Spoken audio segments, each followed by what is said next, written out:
নমস্কাৰ বন্ধু বান্ধৱীসকল, মই আজি চিল্কা ৰুটি বনাবলৈ লৈছোঁ আৰু তাৰ কাৰণে মই চাউলখিনি ধুই পখালি 2 ঘণ্টা সময় তিয়াই ৰাখিছিলোঁ আৰু এতিয়া মিক্সিত দি মই এইখিনি পেষ্ট বনাই ল'লোঁ।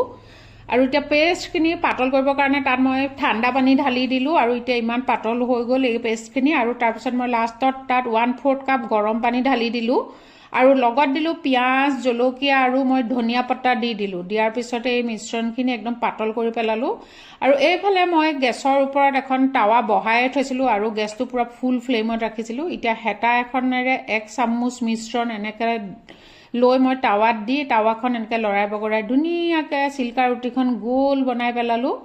তাৰপিছতে মই গোল হৈ যোৱাৰ পিছত ইয়াক মই অকণমান সময় ঢাকোন দি ঢাকি ৰাখিলোঁ আৰু এটা ছাইড ধুনীয়াকৈ সিজি যোৱাৰ পিছত মই এইটো উলটিয়াই দিলোঁ। তাৰপিছতে আমাৰ চিল্কা ৰুটি ৰেডি। আৰু এইফালে আলু ভাজি বনাইছোঁ চিল্কা ৰুটিৰ লগত খাবৰ কাৰণে। এই